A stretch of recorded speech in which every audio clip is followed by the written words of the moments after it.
And still a little bit on the chilly side. Low pressure is edging away. The breeze is coming down from the north. These weather fronts have been providing some heavy showers, but clearing away from the south coast this evening. Another one will bring some showery rain into northern Scotland overnight. A few scattered showers elsewhere, perhaps in southwest England, southwest Wales, but most will be dry and clear. And temperatures will drop away down into single figures, certainly in many rural spots, towns and cities generally about 9 to 12 Celsius.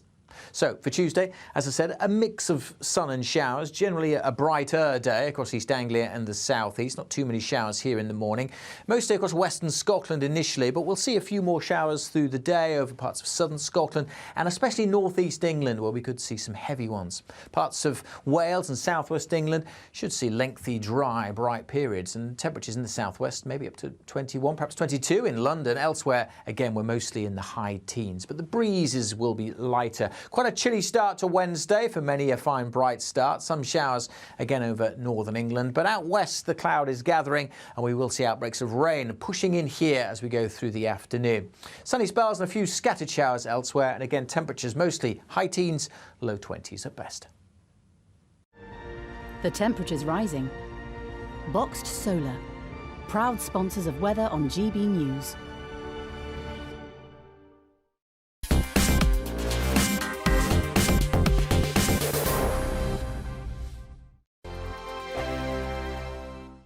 What you get for breakfast is something that, if we do our jobs right, you will wake up to news that you didn't know the night before. It's a conversation. It's not just me and Eamon. We want to get to know you, and we want you to get to know us.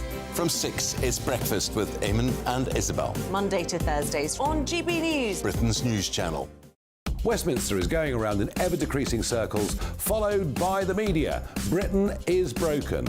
How on earth did we get into this mess? But more importantly, how do we get out of it?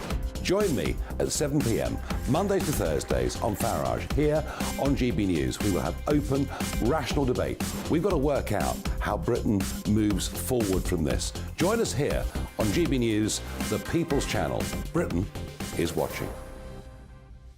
When the news happens, it happens here. And really important breaking news. Breaking news this morning. On TV, radio and online, the news starts here on Britain's Newsroom. All the biggest stories and the answers that you need from across the UK and beyond. Join Britain's Newsroom from 9:30 on GB News. The People's Channel, Britain's news channel.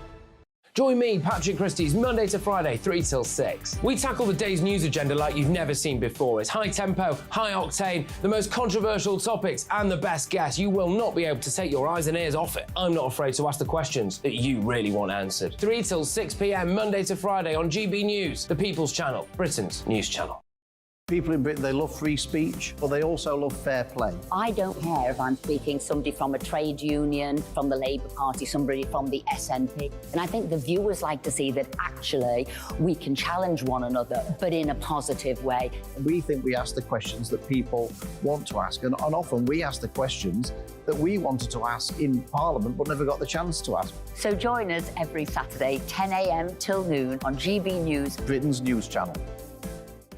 It's all about family, being in people's living rooms, all the interaction and getting to know who our viewers and listeners are. When I was young, my dad used to say, "Nana, stop arguing." I wanted an outlet that would enable me to give my opinion. People are going through a really hard time right now, and I know that you don't feel like you're being listened to by the establishment. I came to GB News because it's the People's Channel, and I want the audience to have their say on the events of the day. We're dynamic. We do something different. Democracy shows that the wisdom of the nation is in its people. I get to travel to find out what the story is from a personal perspective. The British people aren't fools. We know when we're not being told the full story. We've got to work out how Britain moves forward from this. It's the best country in the world. The establishment had their chance. Now we're here to represent your views. Britain's watching. Britain's watching. Britain's watching. We're proud to be GB News, the People's Channel, Britain's news channel.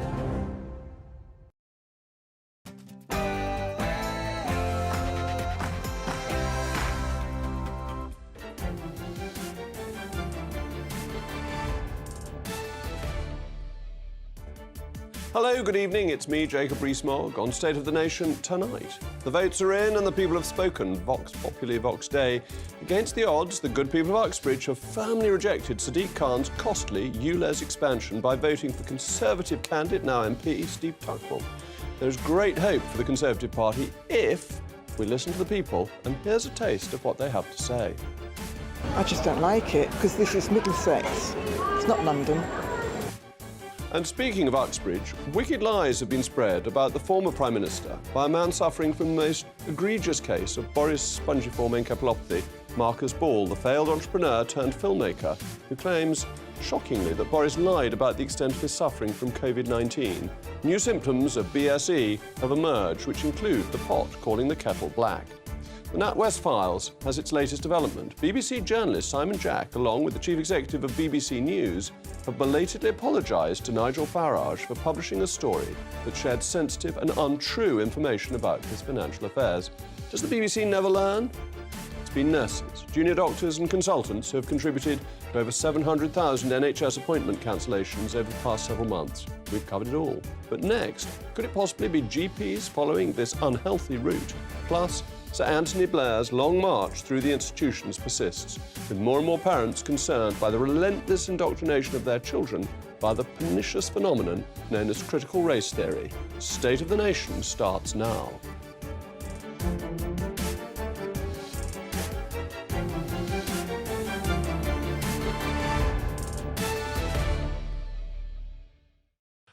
I'll also be joined by a notoriously harmonious panel this evening, our very own ray of sunshine, historian Dr. David Starkey, and the author and broadcaster, Amy Nicole Turner. As always, I want to hear from you. It's the most important part of the programme. Email me, mailmog@gbnews.com. But now we've all been waiting for, it's the news with Polly Middlehurst.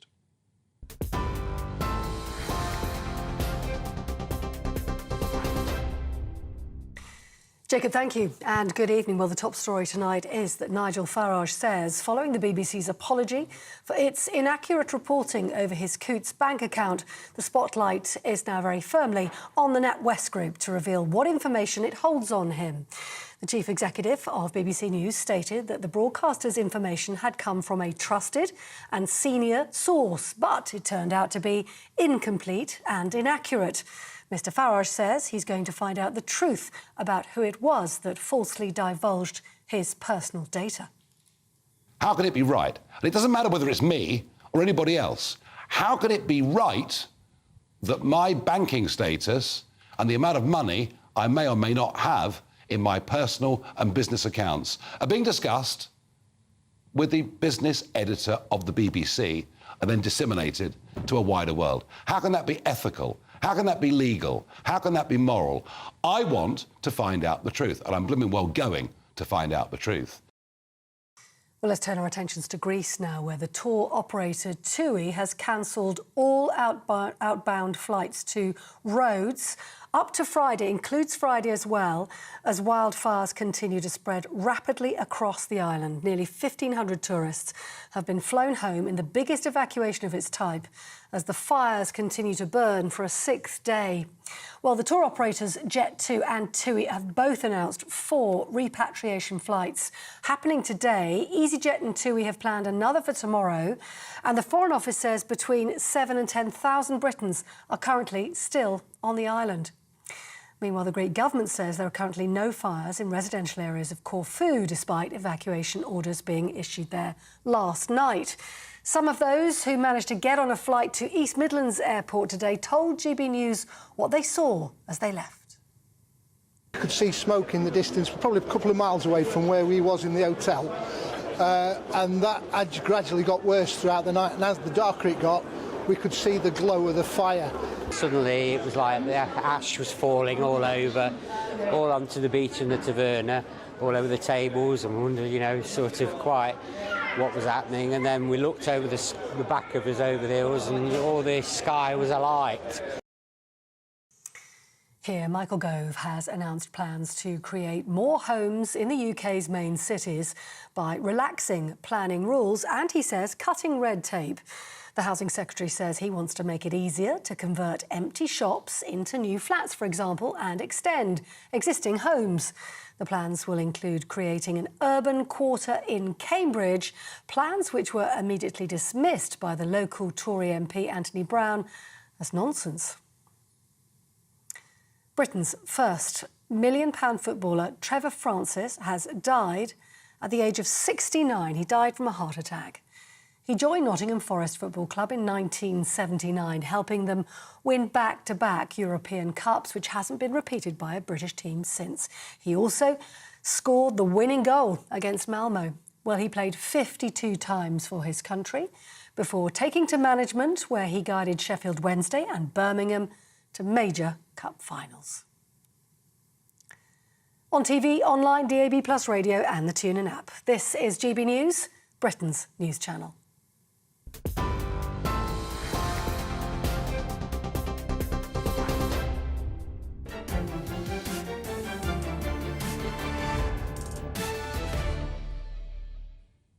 To the bookmakers' surprise, Boris Johnson's former constituency was retained by the Tories at last week's by-election.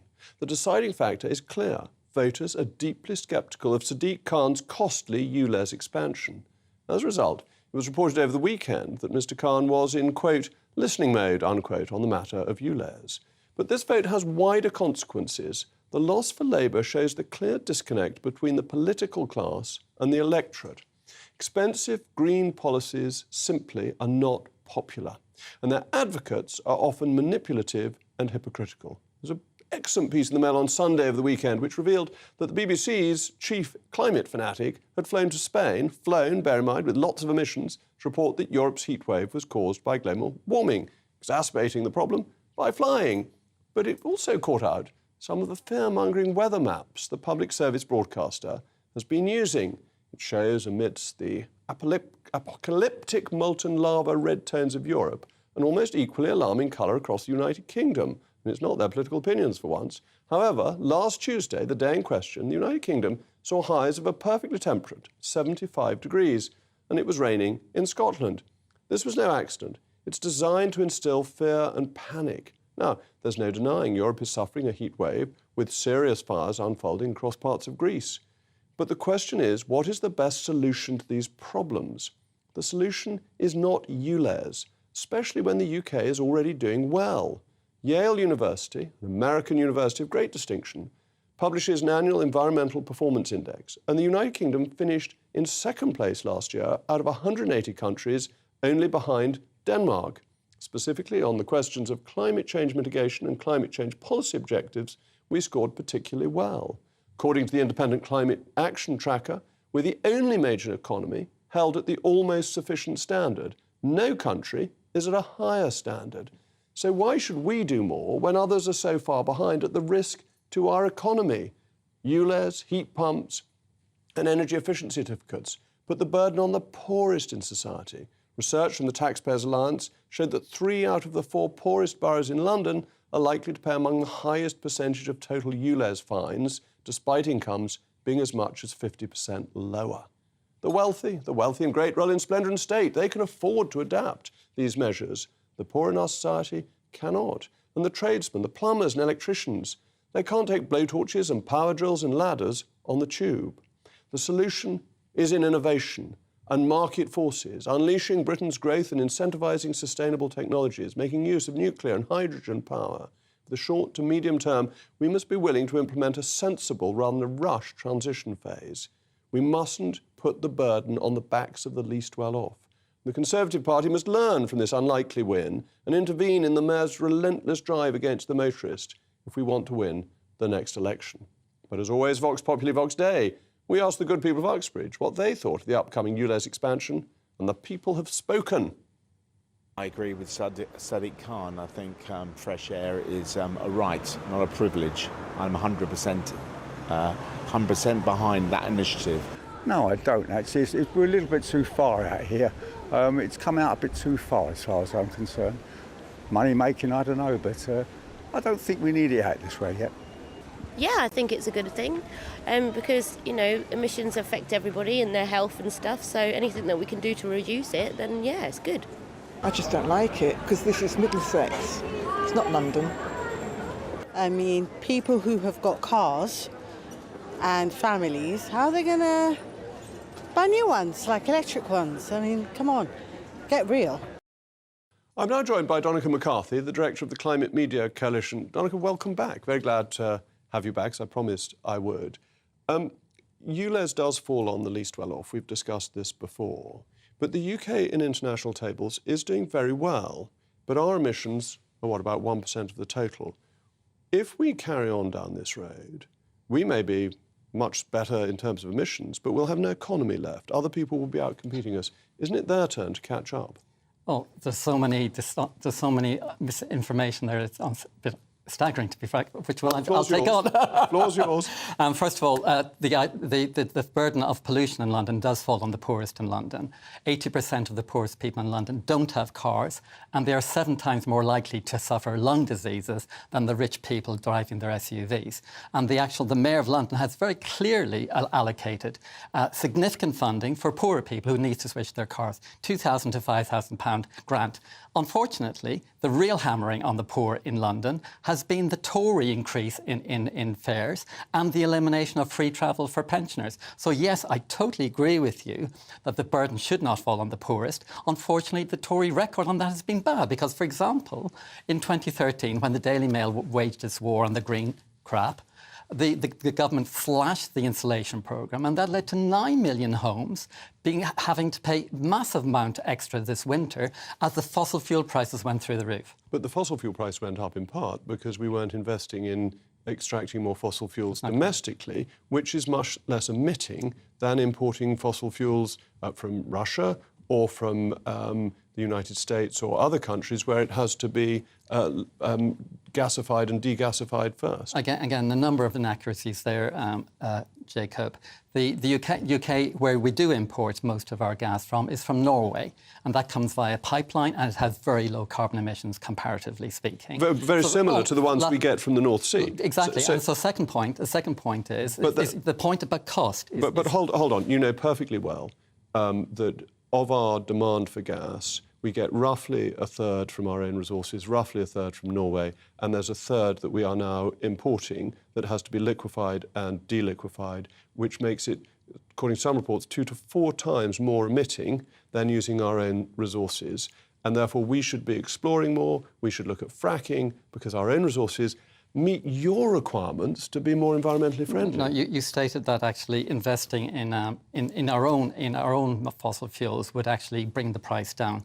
You know it doesn't, because the only way to bring the price down, which is something you would not agree with, is we'd have to nationalise the oil companies, because any oil and gas that we produce is released on the global market, and it will be paid at global prices. Yes, but global prices are dependent on supply, and all pricing is set at the margin, so that if you have 1 cubic inch of more gas than is demanded, price falls. If you've got 1 cubic inch less, prices rise. Yes, so if we're producing more, the global price falls. That's just market forces. Not true. That's not true at all. I'm really surprised at you saying that. You know that is not how the international global market runs. Exactly how it works. The global market runs because actually the Saudi Arabians and OPEC they open the spigots and they close the spigots. Hold on, you're completely changing. That's what controls the global oil price. You're changing from oil. From gas to oil. You talked about it, actually. The gas price is set straightforwardly by supply and demand. And if you look at the oil price, Saudi Arabia and OPEC Plus has cut production twice now, and the oil price is still around $80 a barrel. So they haven't had the effect they've intended. But on the gas price has come down massively, even taking Russian supply out because of the increase in UK and Qatari supply, which has been significant. Supply reduces prices. The global percentage that the UK produces of gas is infinitesimal compared to the global market. However, but pricing is set at the margin. That's the key point. But talking about the UK economy and this conversation, I find is quite bizarre. We have the front pages of the Mail, the Sun, and the Telegraph showing the human cost of wildfires across Europe, the dreadful human cost unfolding for Rhodes' economy and for Corfu. And at the same time, their headlines are saying, don't take action on climate change. It is absolutely irresponsible. We're actually in a battle for survival of humanity. The UN has said this is an existential crisis. There have always been wildfires. What we have got... This is not the first time in history there have been wildfires. We are losing the battle to actually stop the increase in climate change. And I don't understand why the 3 papers owned by foreign billionaires are adamant that we should not take action. The Telegraph's actually owned by Lloyds Bank at the moment. Well, it's an in-between and the Daily Mail. The Daily Mail's owned by a chap who lives in Wiltshire. It's actually a French living billionaire. The Telegraph's owned by somebody resident in Monaco, and the Sun is owned by an Australian billionaire. Three billionaires have immense power over. Hold on, the Barclays are resident in the Channel Islands and Monaco, and the owners of the Daily Mail are resident in Wiltshire. Well, he's actually resident. So you just want to have a. I mean, you're just. He's resident legally in France, but anyway, the idea is that these 3 papers, front pages, are showing the catastrophe unfolding, and at the same time are calling for us and telling the Tory party the way to win is to damage our future. The way to win is to have economic growth and not to be way ahead of everybody else, and to put a penalty on British people, which other countries aren't imposing on themselves, because we won't make any difference. We won't stop wildfires by having a Ulez scheme in London. We will just hit London traders. Ulez is not mainly a climate action, as you know. Ulez is about... It's all part of the same thing. Ulez is trying to save the lives of Londoners and the 12 kids who died from asthma and the 4,000 who died prematurely. Ulez is about pollution, but actually carbon dioxide is what we're talking about. And... heat pumps won't stop wildfires in roads. We are looking at Britain. Adair Turner has said the I'm going to invite you back again. But we've got the economy will be bigger. We've got to finish now. Thank you very much for joining me. As always, don't forget to let me know what you think. mailmog@gbnews.com. Coming up, is there a cure for Boris spongiform encephalopathy?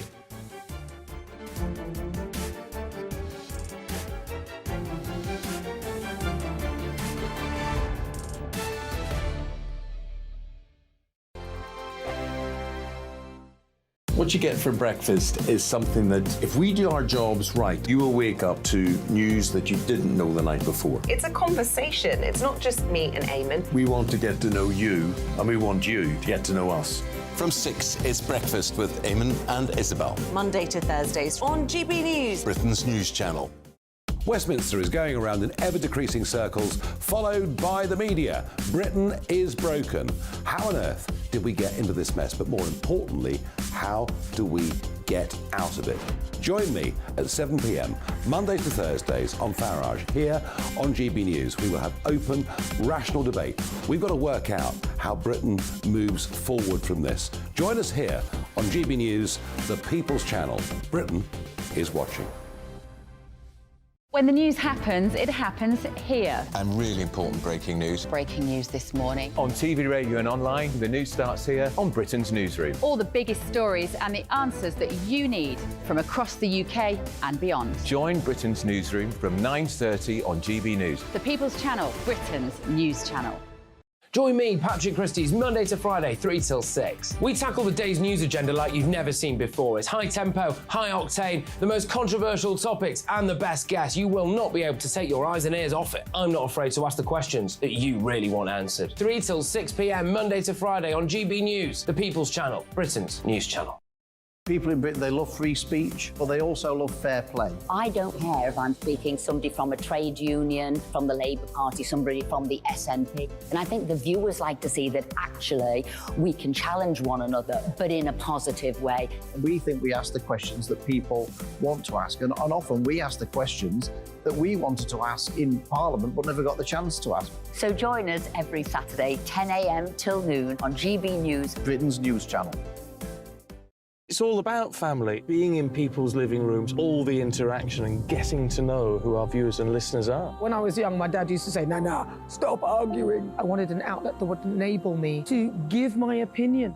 People are going through a really hard time right now, and I know that you don't feel like you're being listened to by the establishment. I came to GB News because it's the People's Channel, and I want the audience to have their say on the events of the day. We're dynamic. We do something different. Democracy shows that the wisdom of the nation is in its people. I get to travel to find out what the story is from a personal perspective. The British people aren't fools. We know when we're not being told the full story. We've got to work out how Britain moves forward from this. Is the best country in the world. The establishment had their chance. Now we're here to represent your views. Britain's watching. Britain's watching. Britain's watching. We're proud to be GB News, The People's Channel. Britain's news channel.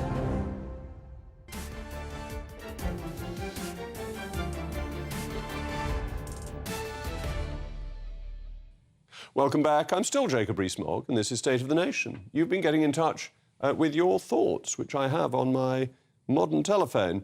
Stuart Jones says, if Ulez is extended in August or later, what else have they got in the pipeline? There's always been something more planned. Let's ask publicly, who knows what? And Pat, I can't see why people living in London are complaining about Ulez. They have public transport to die for, which the rest of the country subsidised through taxation.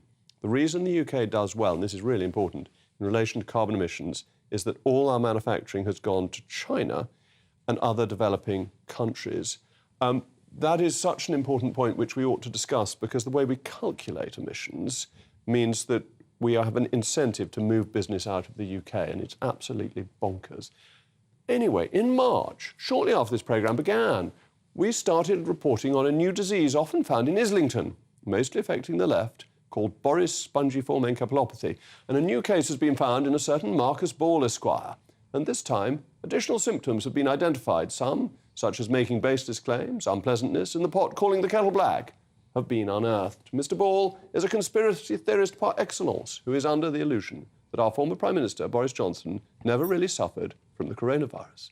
As many of you may remember, in March 2020, Mr. Johnson, then Prime Minister, was hospitalised with COVID-19. He was later moved to an intensive care unit where he needed pint after pint of oxygen to keep him alive. Mr. Ball believes that this is all false and that it was a ploy to, quote, dodge responsibility, unquote, as the timing is just too perfect. These unfounded accusations are actually wicked and disgraceful. And Mr. Ball, if he has shame, should be ashamed. Politicians have lots of things thrown at them. They often have their honesty questioned. But on a personal matter of health, it's plain nasty. His Netflix documentary, which includes interviews with Labour MP Chris Bryant and BBC presenter Gary Lineker, pushes this conspiracy theory, and subsequently, Lineker, to his considerable credit, has asked for his contribution to be removed. We kindly asked Mr. Ball onto the programme this evening, but regrettably, he said no. But I'm delighted to be joined by our little ray of sunshine, Dr. David Starkey, and the author and broadcaster, Amy Nicole, to discuss this. Amy, you're no fan of Boris Johnson. I think I might have that Boris Johnson Boris spongiform encephalopathy. But nonetheless, it goes too far, doesn't it, to say that somebody almost died was making it all up? Well, the problem is that I think this is all a bit the boy that cried wolf, because habitual liar Boris, all guidance was followed Johnson telling the truth would be more novel than him not telling the truth. He does have a tendency to have a bit of an unbalanced relationship with the truth, which is evidence. It's just a fact. I can't believe you'd say this. So, can I just say, the thing about Marcus Ball's video recording that he's making is that it doesn't say that he didn't suffer from coronavirus. It just questions whether it was as serious as we were led to believe. And Boris himself has gone on record to say he, on one hand, when it first happened, that he nearly died, and then he quickly reversed and said, oh, it was just mild, when he spoke on this very channel to Esther and Phil. So Boris Johnson himself seems a bit confused over what happened. Are we then saying, Amy, just so we can be clear, that this is not simply Boris derangement syndrome, but it's St Thomas's Hospital derangement syndrome? Because I think Boris's doctors actually commented on the gravity of his illness. And the whole state. I was at the end of a telephone call from the Downing Street switchboard to be summoned to an emergency telephone cabinet meeting, which never happens. It's always done through your office. And the first thing we heard was the Cabinet Secretary saying that Boris Johnson had gone into intensive care. So the whole system and the doctors. So you're would telling... recommend Amy, can we just be really clear? You've said that we can never tell whether Boris is lying or not. Or exaggerating. But what you now seem to be doing is saying that St Thomas's Hospital was lying, that the Cabinet Secretary was lying, that presumably Jacob Rees-Mogg is lying. Who else is going to be lying? I'm delighted that you brought up the issue of St Thomas's Hospital, because they did go on record saying they never had a plan to announce the Prime Minister's death, which he had said they were hours from having to put out a statement about his death. So they've addressed that, and they've actually added to this idea that he's exaggerating. But the thing is about Boris Johnson is I will defend him, because I think he's just told so many lies now that it's just, he doesn't even know what's true anymore, and he's just got a tendency to exaggerate to the point where it's so ludicrous. He's just like a little boy with chocolate over his face saying he didn't eat the sweets. Then, Amy, do you think that the way, presumably you disapprove of this kind of behaviour in public life? Habitual lying? Yes. Do you disapprove of it? Do you not? I'm asking whether you do. I think it's problematic in public office It's only problematic. Then, Amy, why are you contributing to it in such an extravagant fashion? Because it seems to me you've been throwing accusations around which you've deliberately hedged and slightly pulled back from. No, I haven't. I've just simply said I can see where this is coming from. Because another leading Brexiteer who seems to arouse a lot of excitement, or derangement even, is GB News' very own Nigel Farage, who remains at the centre of the NatWest banking scandal. And just late this afternoon, the BBC's business editor, Simon Jack, apologised to Mr Farage for reporting the story that shared his personal financial information. BBC Chief Executive of News, Deborah Turness, also wrote to Nigel Farage apologising for the story's publication. This all comes as over the weekend Nigel revealed he had complained to the Information Commissioner over a breach of data.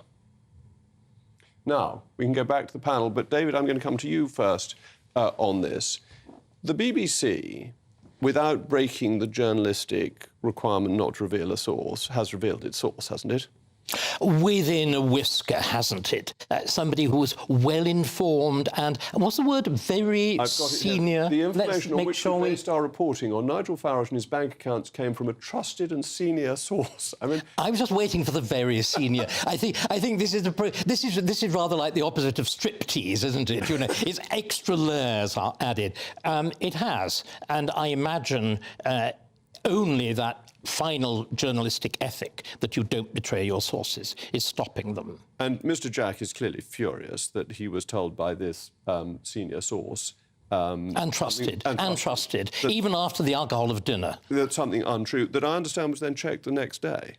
So it's not just that it was gossip at dinner, it was followed up on. But what I most enjoyed was actually Mr Jack, we better give him the benefit of a formal epithet, the nature of his apology. It was like having a very, very dry lemon and trying to squeeze it. And, you know, each bitter drop came out. The great contrast, I think, with John Sopel, who issued an apology quickly, that was witty, that was to the point, and it were directly addressed to Nigel, whereas Jack's apology wasn't.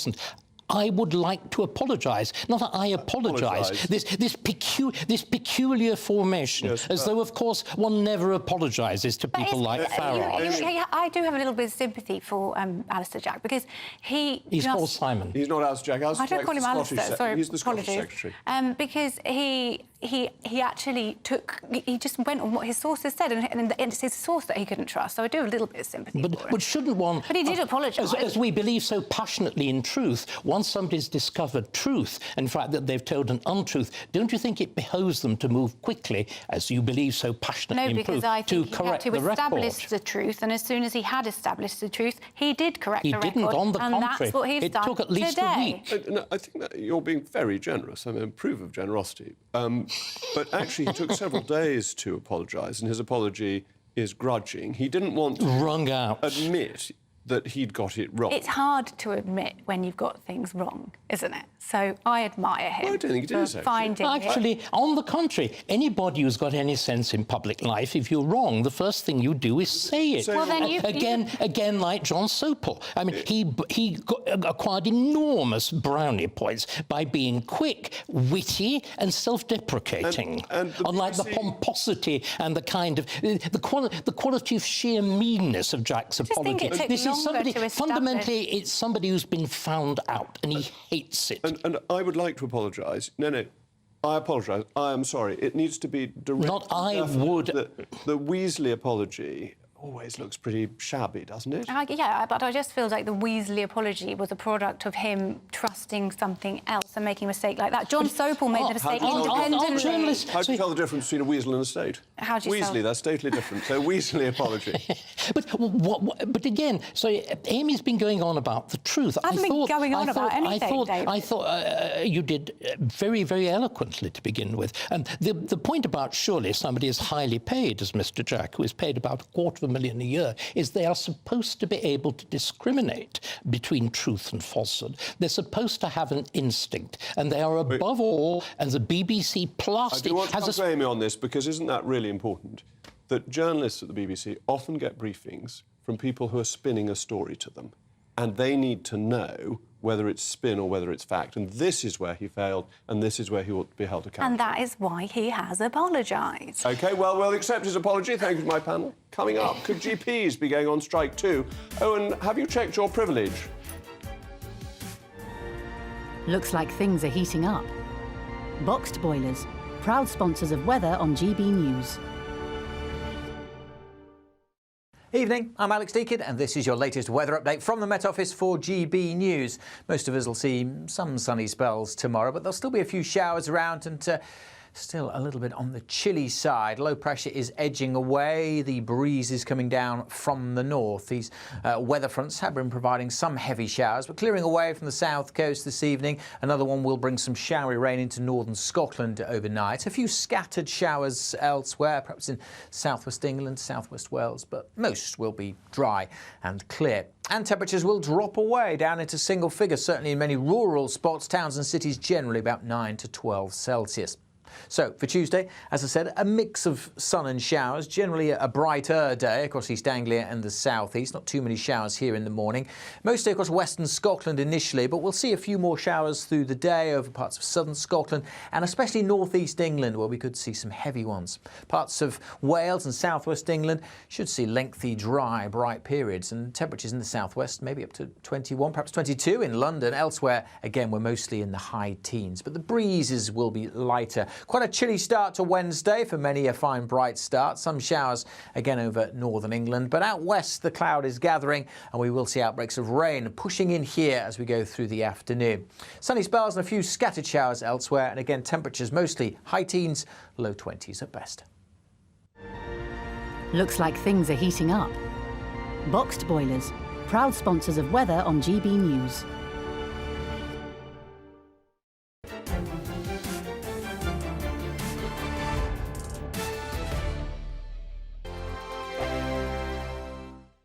The Live Desk with me, Mark Longhurst. And me, Pip Thompson. It's here Monday to Friday on GB News. From midday, we'll bring you the news as it breaks, whenever it's happening and wherever it's happening, from across the UK and around the world. Refreshing, feisty, but with a bit of fun too. If it matters to you, we'll have it covered on TV, radio and online. Join the Live Desk on GB News, the People's Channel, Britain's news channel.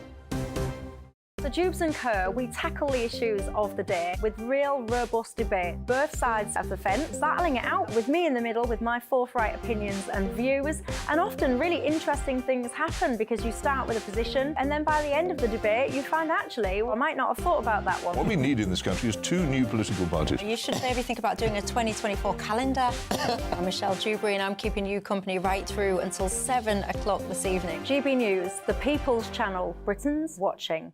Monday to Thursday, 9 p.m. till 11 p.m. Join me, Dan Wootton. I'll bring you the sharpest takes and hottest debates. Do you not believe in prison? I don't believe in prison. I'm completely stunned. I guarantee you there'll be no spin, no bias, no censorship. I actually was personally quite offended by it. And no reason to go to bed. So I guess they've always been quite woke. That's Dan Wootton Tonight on TV, radio and online. Monday to Thursday from 9 p.m. till 11 p.m. on GB News. The People's Channel, Britain's news channel. In a world of dull and predictable radio and TV shows. Oh, hi. On Mark Dolan Tonight, we've got big guests. We drill into the big stories of the day. The show adds up to a brilliant listening and viewing experience. Mark Dolan Tonight is the most entertaining current affairs show ever, and that's a fact. That's Mark Dolan Tonight, Friday, Saturday and Sunday from 9. Only on GB News, Britain's news channel. Like all families, we have arguments every now and then, but actually we agree on what the mission of GB News is, and that's the most fundamentally important thing. GB News provides the kind of platform that lets all voices be heard. We don't hold back. We're free to say what we really think. Just because some people who live in a tiny little Westminster bubble think that their particular story is important, that's not the most important story for me. And often they will be difficult stories, stories that you won't find on the establishment media. Because what people think in the north of England may be very different to what they're thinking in the home counties. We're going to carry on telling the world what life is really like for households up and down the UK. We love to be in your car, in your kitchen as you're having your breakfast. Whatever you're doing, you are part of the show. If it matters to you, it matters to us. Britain's watching. Britain's watching. Britain's watching. We're proud to be GB News, The People's Channel. Britain's news channel.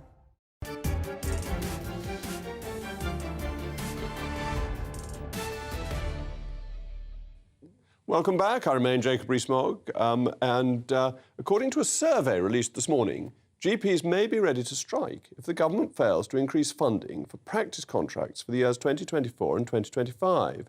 Many GPs are demanding that the taxpayers pay more than the proposed 2.1% increase because of the rise of inflation and the cost of living crisis. General practices are in fact self-employed. They are a privatised part of the NHS and always have been, and run in many ways like a small business. The general practice is given money, and it's its responsibility to allocate enough funding for the water, electricity and general bills of the practice, as well as paying the staff. The survey suggests some GPs would support closing practices for a week, which would further increase patient suffering. This would, however, come at great detriment to GPs, because unlike striking doctors, they wouldn't get paid. They would be out of pocket for the week they were closed. Well, I'm now joined by GP and Director of the Medway Practices Alliance, Dr. Julian Spinks, to tell me more about this. What I'm really going to ask you to do, first of all, is to explain how GPs are paid, because most people, I think, assume that, like hospitals, they just get the money from the government and people get their salary from the NHS, and it's very straightforward. But that's not true of GPs, is it? It's much more complicated. Yeah, we'll start with a simple question or the answer. Yes, the answer is we're familiar with hospitals where consultants, nurses, all the staff are salaried. They're employed by the hospital, by the NHS.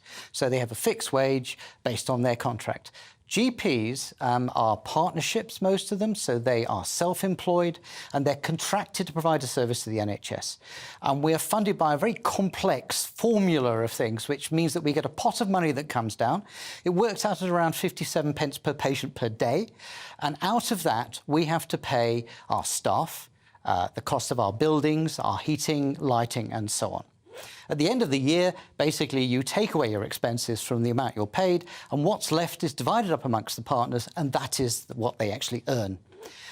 So, you know, we're hit with a slightly different situation. So when we read about GPs getting paid 100 and something thousand pounds a year, that's not a salary. That is the profit of the partnership that they're entitled to after the closing of the books at the end of the financial year. Absolutely. We're like a small business is the way this works.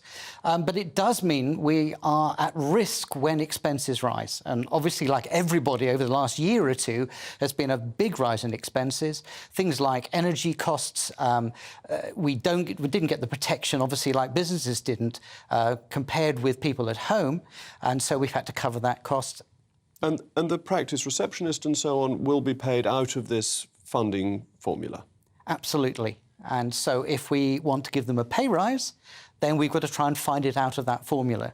And so, you know, the pay rise we were supposed to get was part of a deal, multi-year deal, which looked quite generous because at the time inflation was near zero. So, you know, not a bad deal between the government and the BMA. But of course, as inflation has risen, the difficulty is that actually if we end up having to pay staff and pay for other things, take and pay actually falls. It doesn't stay level or not rise enough, it falls. I understand that. And when does this agreement end, and would you move on to a new agreement? Well, it looks like it's the end of this financial year. So from 2024 24 to 25 is the first year where there's going to need to be a change. It would mean that you're negotiating with the government. There's lots of things happening as far as GP contracts are around that time. And what we really want to make sure is that we can keep our practices stable, because if we don't get enough money in, ultimately, then you've got a point where practices start to fail. And do you normally negotiate this every year, or you were saying it was a multi-year agreement that's now coming to an end? For many years, it was negotiated every year, and we also had the Doctors and Dentists Review Body at one point, which recommended what you got. Then there's been a move towards multi-year deals. It's probably better for the government because they can plan what's going to happen, taxation, etc. And for us as well, we've got an idea of how things are going. And it also means that perhaps if you're going to try and increase funding, you could spread it over a number of years. But it's a problem when you suddenly get a change. If it had been the other way around, we'd all be cheering, because obviously we would have been paid a lot of money and very low inflation. But in reality, it's a problem this time. And it's an inflationary problem that has bitten, and a new negotiation to question the government about the funds that are available. What happens if a GP surgery closes for a week? Obviously, there's a serious effect on patients who won't get their appointments. But what happens to the funding? Is 1/52nd of the year's funding lost? We're contracted to provide services. And so we'd go into a contract dispute, we'd be found in breach of contract, there's a chance that we'd have the money removed, and even possibly we could be fined because of that. But, unlike other parts of the NHS, we would still have to pay our staff, still have to pay the heating, the lighting expenses. So it's not just a question of not earning, we'd actually start to have to pay out of our own pockets to keep the staff in wages. So it would be a huge liability for the GP partners. And hasn't that been a problem? I've certainly heard about it, that lots of GPs don't actually want to become partners in practices because they don't want to take on this small business responsibility. Absolutely. 35 years ago when I started as a GP, everyone pretty much wanted to be a partner. Now it's very difficult to replace partners. My federation runs practices and we use salaried doctors because we can get them, but even then it's tricky. The sort of favoured mode these days is locum work, because you can earn a lot of money, there's lots of flexibility and so on, but that doesn't allow for continuity of care. It makes it very difficult to plan. Patients don't like it because they do like to see the same doctor or doctors each time they come in, and I would prefer to have that model.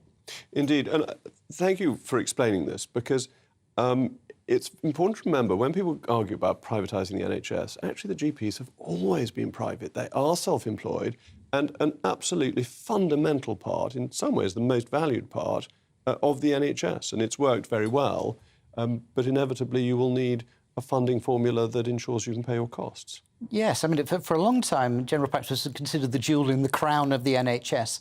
And international comparisons said, actually, much of the success of the NHS was down to general practice. We're basically the foundation on which the rest is built.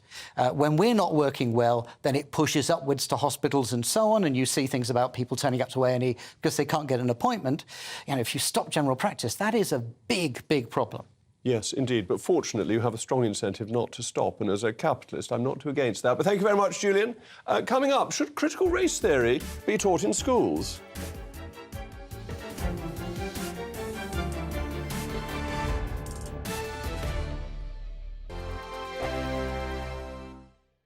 Monday to Thursday nights on GB News. At 6, it's Dubes & Co. 7 o'clock, Farage. At 8, join Jacob Rees-Mogg. And at 9, Dan Wootton Tonight, followed by headliners on TV, radio and online. This is GB News. Now then, Lee Anderson here. Join me on GB News on my new show, The Real World, every Friday at 7 p.m, where real people get to meet those in power and hold them to account. Every week, we'll be hearing your views from up and down the country in the real world. Join me at 7 on GB News, Britain's news channel.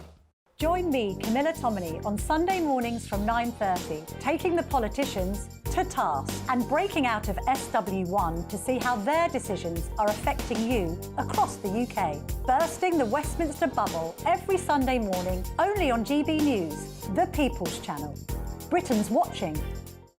Join us every night on GB News at 11 p.m. for Headliners, which is 3 top comedians going through the next day's news stories, which is exactly what you need, because when the establishment has gone crazy, you need some craziness to make sense of it. So join us 11 p.m. every night on GB News, the People's Channel, Britain's news channel.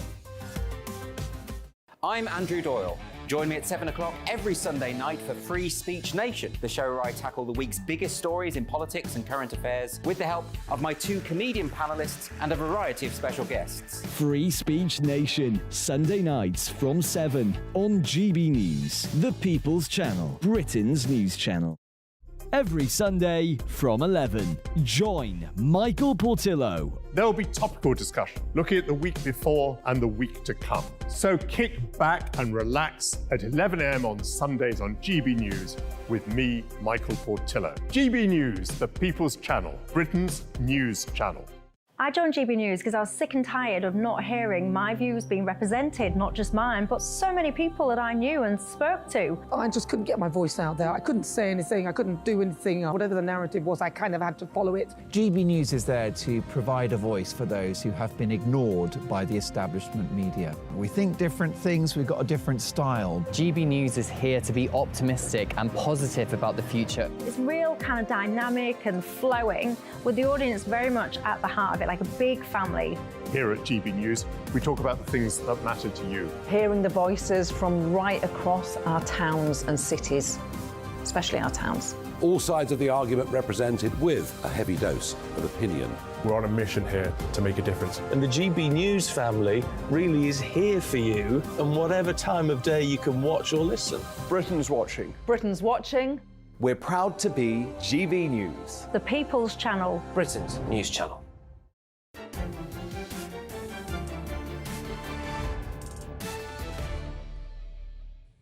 Welcome back. I continue to identify as Jacob Rees-Mogg, and this is State of the Nation. You've been getting in touch with your male Moggs. Margaret says, regardless of whether the report on Nigel's account was true or not, the fact is banks should not reveal confidential info on any customer. Hear, hear, Margaret.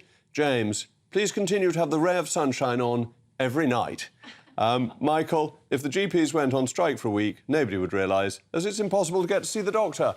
Well, thank you very much for that. In 1963, when the titan of the civil rights movement, Martin Luther King, addressed over 250,000 supporters at the March on Washington and said the famous words, "I have a dream that my 4 little children will one day live in a nation where they will not be judged by the colour of their skin, but by the content of their character." Yet America continues to tear itself apart on the matter of its legacy of slavery, segregation and racial terror. And now more than ever do Dr. King's words ring resonant. But the terrible legacy of America's race relations seems to have infected British schools. Earlier this month, we discussed a report published by Don't Divide Us, which conducted an investigation into the many third-party organisations providing schools and students with resources under the umbrella of diversity, equity and inclusion, those words that got Nigel Farage chucked out of Coots, incidentally. The report revealed students were being taught concepts such as white privilege, unconscious bias, whiteness posed as a deficit, and that colour-blindness is problematic, one of New Labour's favourite terms. Over the weekend, more concerns arose from parents around the UK who are troubled by the prospect of racial segregation being implemented under the guise of inclusion. Indeed, only 2 weeks ago, it was revealed a school had been providing extracurricular lessons for black students only. Well, back with me is my panel, the Ray of Sunshine, who you all know, and the broadcaster and author, Amy Nicole. Amy, if you are only providing something for black pupils and not making available for white pupils, isn't that segregation of exactly the type that we should be getting rid of? that example is something that obviously needs to be looked at, but the idea of critical race theory being taught in schools also needs to be embraced. And I think when it is applied incorrectly, incidences such as what you've just described take place. But until we eliminate racial prejudices and racism within society, critical race theory will remain necessary to diagnose what's going on. Because critical race theory basically wants to say, and it's an American concept rather than the British one, that the whole of the US Constitution is a racist idea and that people can never recover from that. Now, it doesn't. Well, that is... Explain what you think it says. That is what do you think the 16... whipping it up into a moral panic and using it what as do you a think bit of a bogeyman, but go ahead, David. What do you think the 1619 project, if you know what the 1619 project was? Do you know what the 1619 project was? Go ahead, tell me, enlighten me. It was the attempt to say that the true foundation of America is not the Revolution and the Declaration of Independence. It's the first time a slave steps ashore in Virginia, and that the entire history of America, from its foundation is perverted by this fact, and that all those great statements in the Declaration of Independence are no more than cynical hypocrisies. Now, I'm not particularly intending to come to Amy's side on this, but there is a truth in that. There's in a the half. Constitution, Just one second. There is Jacob. There is a half truth, and you of all people should know that no human institution is perfect. And that we are all riddled with hypocrisy. No, but the US Constitution does have that bit about how you select congressmen, and it ranks black people. It has direct it has direct contradictions. Because I believe in truth, do not wish to disguise them. I do not think the fact that the document was not perfect does not mean that it was not good. Now, can we just go back? Let's get Amy back in. What I could say is, if the truth is that colourblindness would not be the truth, because if you say, like Martin Luther King, that would suggest we're in a post-racial era, but we're not. It doesn't. We're not. Look at the statistics to back that up. Racism is a massive problem. How do you explain how well Asians do in the United States? Asians and Chinese. Indeed, here. I mean, after all, look at the cabinet. There are complete differences, but if you look at the statistics... Well, what is the difference? That you've plucked out one statistic. It's simply the amount of melanin in their skin. Can we just go back to this notion that you can get to a racially blind society... But we're not there. ...by prioritising the colour of people's skins? Sorry, as usual, you're producing a complete contradiction in terms. No, please, she's spoken a lot. Critical race theory is a determined attempt simply to reverse apartheid. Critical race theory is a diagnosis of why racism occurs and why we have systemic racism. That's literally what it is. It's a theory, like evolution. You've said that before. Can we just actually look at what it is? But you're mischaracterising it completely. Please, let me make my statement and then explain why it's wrong. Critical race theory is very simple. Apartheid said white good and black bad. Critical race theory says black good, white bad. That's not on the contrary, I don't think you are quite up to Professor Gopal at Cambridge. And Professor Gopal at Cambridge said exactly that. Amy's up to everybody, but we're going to bring her up on another subject now, because there's great news for those of us who follow teaching of the Catholic Church, because a recent survey shows that marriage is enormously successful. A new report suggests that married couples are far more likely to stay together by the time children become teenagers than those who choose not to get married. This shouldn't be news to those of us who believe in the teaching of Holy Mother, and Catholics follow this and have done throughout the centuries. But nonetheless, it's very important for society that marriage is a great stabiliser, a great building block, and actually leads to better outcomes for children. Amy, let me turn this over to you, because you're a great believer in marriage. I'm a great believer in happy marriage, but I am absolutely not a believer in staying in a marriage because you feel like it will benefit your children. I think that is really, really troubling. If I remember the figure correctly, 84% of children who are with both parents at the age of 14 are married, and that the chance of remaining with your mother and father together, if they're not married, is extremely low at the age of 14. But what's the biggest driver of an unstable, unsuccessful childhood would be conflict in the home. And what would drive that more than anything? Unhappy marriage. I think that the facts are undoubtedly clear.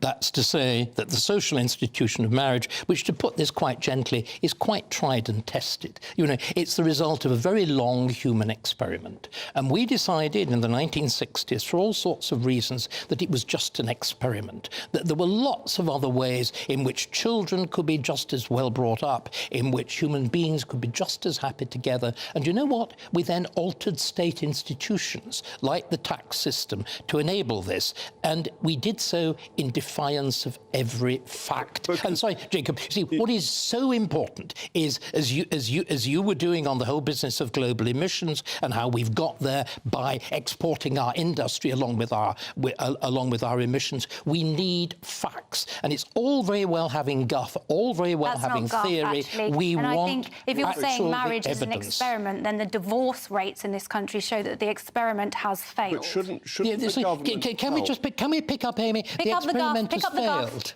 But shouldn't well, the divorce rates have never been higher. Marriage doesn't work for a lot of people, and that shouldn't be something to be ashamed of. That's realistic. Makes marriage really difficult. People shouldn't be forced to stay in relationships because marriage is an institution. You're much better off financially if you don't get married. So it militates against the very successful experiment. But that's time's up. So our ray of sunshines, Coral, will be back, I hope, next week. Thank you to my panel. That's all from me. Up next, it's the Professor, Professor Daniel Wootton. Dan, what have you got on your show this evening? Oh, what a lineup that is. I love that. Man of the moment, Nigel Farage. He's going to be in the house for all of the latest on his battle with Coots and the BBC. Plus, we've got analysis from Calvin Mackenzie and my superstar panellist tonight, perfect man for the job, former Chancellor of the Exchequer, Kwasi Kwarteng. Plus, Lady Colin Campbell is here. She's got some exclusive information, Jacob, about how the Democratic Party in the US is starting to distance itself from Meghan Markle. So she'll reveal all on that later. Oh, I thought you had to have something on the Duke and Duchess of Sussex. You couldn't possibly miss that out. It's one of the things your viewers all love to hear about. Anyway, I'll be back tomorrow at 8 o'clock. I'm Jacob Rees-Mogg, as you may have noticed. This has been State of the Nation, and I'm sure there's going to be glorious sunshine in Somerset tomorrow. That warm feeling inside. From Boxed Boilers, proud sponsors of weather on GB News. Evening, I'm Alex Deakin, and this is your